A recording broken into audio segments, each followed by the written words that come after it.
हे students, कैसे हैं आप लोग। मुझे उम्मीद है कि आप बड़े जबरदस्त हैं और जबरदस्त अपना वर्क कर रहे हैं और लगातार अपनी प्रिपरेशन को आगे बढ़ा रहे हैं। इसी क्रम में जिसमें हम लगातार ट्रिपल एसबी के क्वेश्चंस कर रहे हैं, literature based, grammar based and also teaching aptitude based, उसी को गाइज हम आगे बढ़ाते हैं। तो आज के सेशन में हम आगे क्वेश्चंस लेने वाले हैं। तो चलिए शुरुआत करते हैं आज की। ध्यान से देखेंगे, कुछ क्वेश्चंस हम यहां पे ऑलरेडी कर चुके हैं और जो क्वेश्चंस हमने किए उनको हम एक तरफ कर देते हैं और सीधे आते हैं उन क्वेश्चंस पे which we have to do today. वे सारे क्वेश्चन जो हम आज करने वाले हैं उनको हम यहां पे चेक करते हैं। तो अगर मैं बताऊं आपको, लास्ट क्वेश्चन हमारा लास्ट सेशन में क्या था, ये क्वेश्चन था 45, यानी कि which of the following magazine self consciously created an identity for the vorticist. तो ये वर्टिसिस्ट क्या था, group of painters, sculptor and writers. तो ये मैगजीन कुछ और नहीं बल्कि क्या थी, ब्लास्ट मैगजीन। हम इसके बारे में ऑलरेडी पढ़ चुके हैं और आज का हम लेते हैं नया क्वेश्चन। ये नया क्वेश्चन हमारा है 46। ध्यान से देखेंगे क्वेश्चन क्या कहता है, कहता है in every cry of every man. ध्यान से देखेंगे, every cry of every man, in every infant's cry of fear, in every voice, in every pen, right?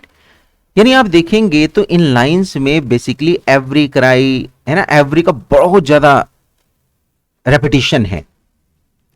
Question पूछा था, figure of speech characterised by repetition of words और group of words at the beginning of the consecutive sentences, ये कहलाता क्या है, ये पूछा है। यानी यहां पे क्वेश्चन हमारा फिगर ऑफ स्पीच से है। तो गाइज मैं बता दूं, ये एपोस्ट्रोफी नहीं है, ये इंक्रीमेंटल रेपिटेशन नहीं है, ये एलिट्रेशन नहीं, बल्कि हम इसको कहेंगे एनाफोरा।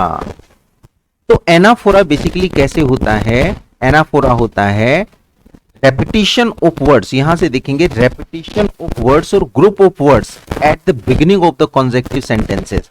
जैसे यहां पे every cry, every man, every infant, cry of fear, every voice, every ban, right. तो ये गाइज अगर मैं कहूं आपको, ये लाइंस आती कहां पे हैं, तो ध्यान से देखेंगे। लंदन एक बड़ी जबरदस्त पोएम है that was written by William Blake. और मैं आपको बता दूं, यहां पे लंदन को ये एक तरह से नेगेटिवली लेते हैं। भाई अगर हम लंदन की बात करें, that was written by Milton, इसमें लंदन को वो पॉजिटिवली लेते हैं, यहां पे नेगेटिवली। यानी कि जो लाइन आपको दिख रही है, I wander through each chartered street near where the chartered Thames does flow and mark in every face I meet marks of weakness, marks of woe. ये जो वीकनेस और वो दुख, दुख यानी weakness, every cry of every man, every infant cry of fear, ये बच्चों क्या है, ये नेगेटिवली प्रेजेंट किया गया है। यानी कि एक ऐसे लंदन को प्रेजेंट किया गया that is totally immersed in corruption. Sorry, यानी वो करप्शन में है और जो पावर्स में है, people who are in power they have been cruel, पूरी तरह से क्रूएल हो चुके हैं और वो अपनी पावर को गलत यूज कर रहे हैं। यानी कि misuse of power is being done there. समझ में आया आपको? तो आंसर यहां पे क्या जाएगा, एनाफोरा। आगे भी ध्यान रखेंगे, एक बात मैं आपको यहां पे बता दूं कि जो पोएम शुरू होती है, अगर मैं आपको बताऊं कि five summers past, 5 winters past etcetera, ये बेसिकली वर्ड्सवर्थ की एक पोएम है जो स्टार्ट होती है इसी तरह से। तो इसमें भी एनाफोरा है। क्या है गाइस वहां पे, एनाफोरा। हाँ, इस पॉइंट को देख लेंगे हम कि कहां पे आती हैं, बट इसको क्वेश्चन के तौर से लेंगे आप कि ये लाइंस कहां पे शुरू होती हैं। 5 years past, 5 years, 5 summers gone, 5 winters gone. और ये क्वेश्चन के लाइक कमेंट बॉक्स में बताएंगे कि इसका आंसर बच्चों क्या होगा। तो वहां भी एनाफोरा से शुरू होता है और इसमें भी लंदन जो मिल्टन की है, इसमें भी एनाफोरा से शुरू होता है। अगले क्वेश्चन की तरफ बढ़ते हैं। क्वेश्चन नंबर 47 कहता है कि at whose behest does the Red Cross Knight undertake his quest. अब गाइस बड़ी अच्छी बात है अगर मैं कहूं कि रेड क्रॉस जो है ये सबसे पहली बुक में है, the very first book that is written by Spenser in the Faerie Queene. क्योंकि अगर फेरी क्वीन की बात करें तो इसमें 24 बुक्स सोची गई थी, मतलब ही thought to write it in 24 books but only 6 were written, सिर्फ 6 ही लिखी गई थी। उन 6 में से सबसे पहली जो थी वो यही थी, रेड क्रॉस वाली बुक 1, क्योंकि इसमें एक नाइट रेड क्रॉस है। तो यहां पे खाली क्वेश्चन ये पूछा गया है कि at whose behest does the Red Cross Knight undertake his quest in the Faerie Queene. तो भाई इस क्वेश्चन को आपको देखना पड़ेगा 100% कि भाई हम अगर ध्यान दें तो यहां पे आंसर हमारा क्या जाने वाला है। तो गाइस बहुत ध्यान से देखो इस जगह पे रेड क्रॉस नाइट के साथ में कोई और नहीं है, रेड नाइट के साथ में गाइस कौन है यहां पे, ऊना, लेडी ऊना। कौन है भाई, लेडी ऊना। तो ये ऊना ही थी जिसकी रिक्वेस्ट पे, जिसके लाइक बिहेस्ट पे वो अपनी क्वेस्ट को स्टार्ट करते हैं, अंडरटेक करते हैं।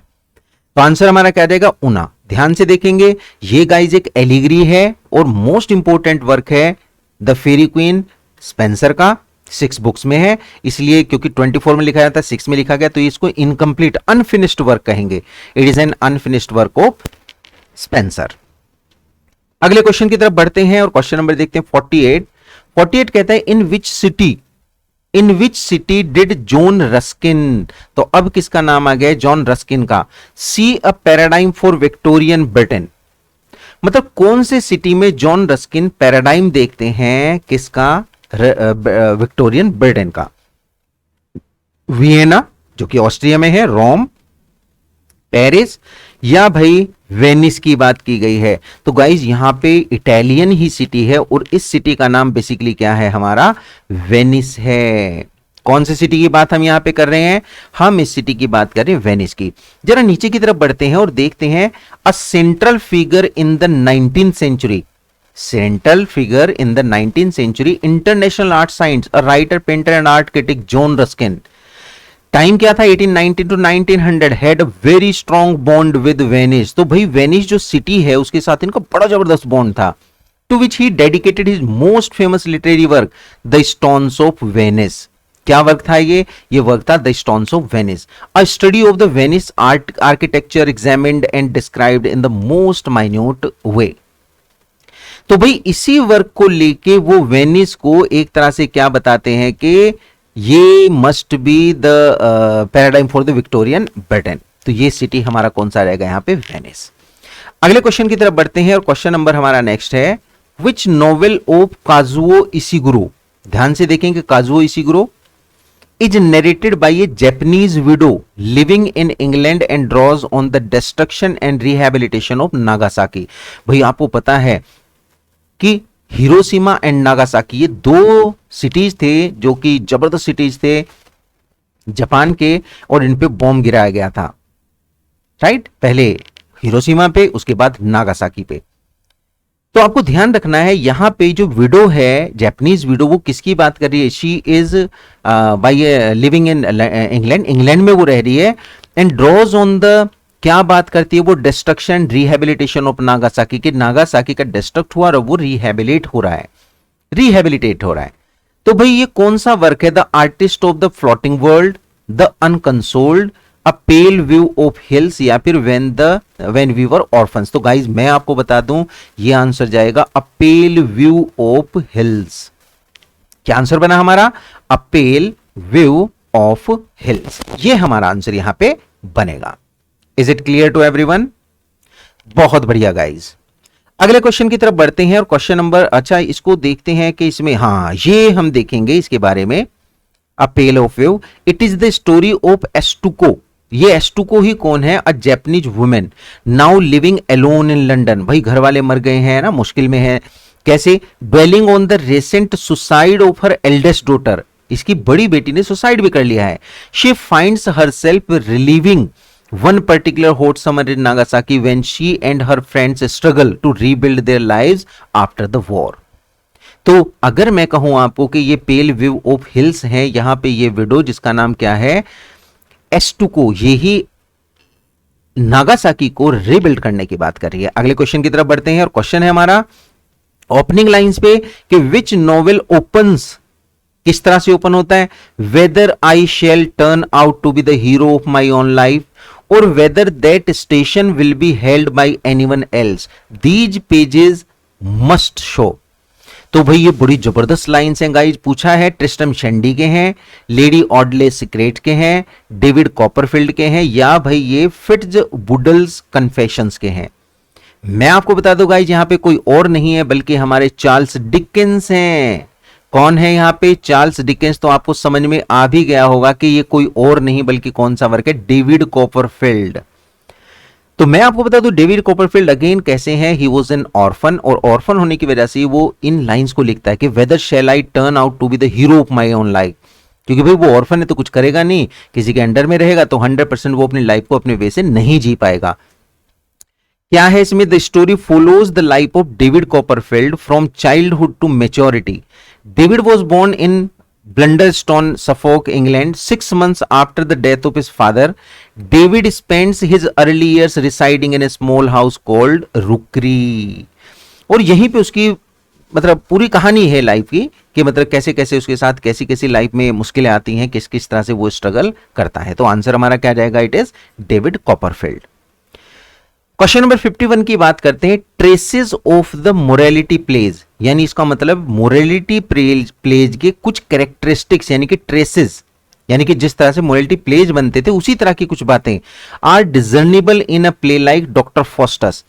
मतलब वही क्या है? डिजर्नेबल का मीन्स होता है गाइज, इसका मीन्स होता है कि वो दिखाई देते हैं, है ना, शॉर्प होते हैं। कहां पे? डॉक्टर फॉस्टस में। ट्रेसेज सच एज, अब वो कह रहा है ट्रेसेस कैसे हैं, किस तरह के ट्रेसेस हैं जो यहां पे दिखते हैं? A vernacular songs adapting secular themes, या फिर it's soliloquizing protagonist, good and bad angels, या फिर it's reference from Corpus Christi carol, the complaint of the Christ, the lover of the mankind, या फिर it's rhythmical prose and the presence of the large and narrative rhythm in the morality pledge.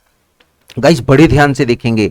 मैं आपको यहां पे बता दूं कि अगर आप इस क्वेश्चन की बात करें तो मोरालिटी प्लेज के जो ट्रेसेस थे डॉक्टर फोस्टर्स टाइप में, ये क्या थे? बी वाले, यानी सोलिलोकाइजिंग प्रोटोगोनिस्ट। आपको पता है कि डॉक्टर फोस्टर्स में भी वो सोलिलोकी बनाता है। प्रोटोगोनिस्ट का मींस कौन है यहाँ पे? Doctor fosters.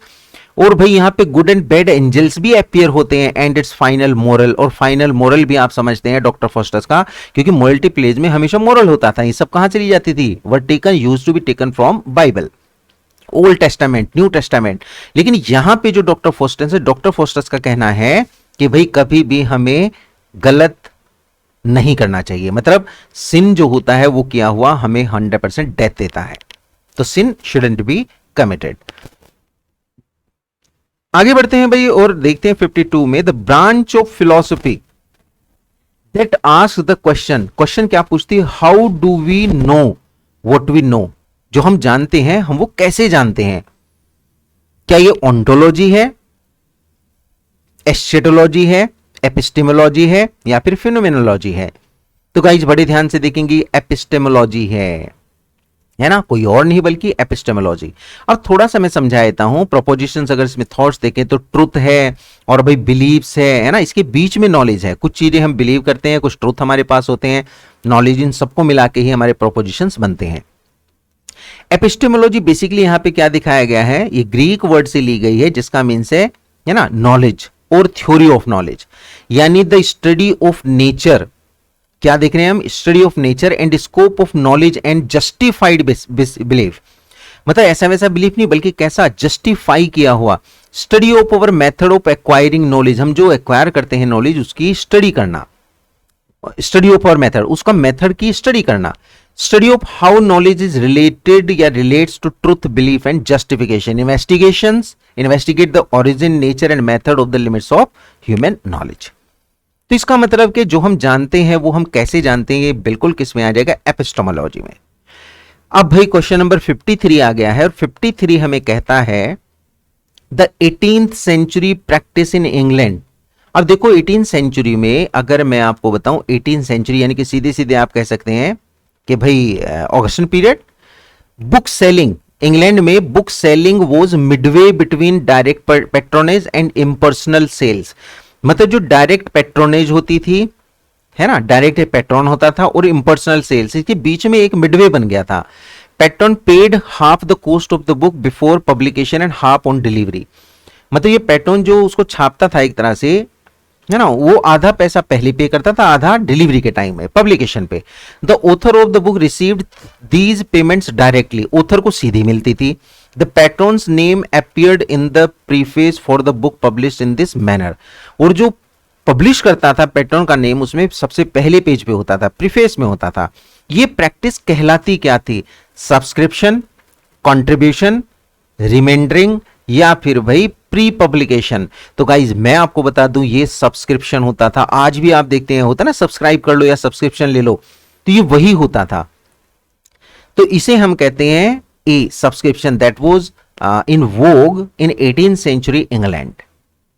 ठीक है जी, आगे बढ़ते हैं भाई और देखते हैं यहां पे एक बढ़िया क्वेश्चन बना है कि Oxford India has published a volume of Premchand translations in English. Premchand अगर हम देखें तो भाई प्रेमचंद ने जबरदस्त वर्क्स लिखे हैं, और ज्यादातर जो वर्क्स हैं वो कैसे हैं? कास्ट क्रीड बेस्ड, जो लोगों में डिफरेंसेस करते हैं, लोगों में एक तरह से नफरत फैलाते हैं, इंटॉलरेंस फैलाते हैं, उन्हीं के ऊपर लिखा गया है।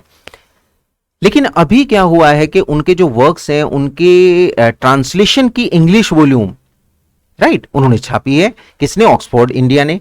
द ऑक्सफोर्ड इंडिया प्रेमचंद, अब इसका नाम क्या है? ऑक्सफोर्ड इंडिया प्रेमचंद, ये उसका टाइटल है।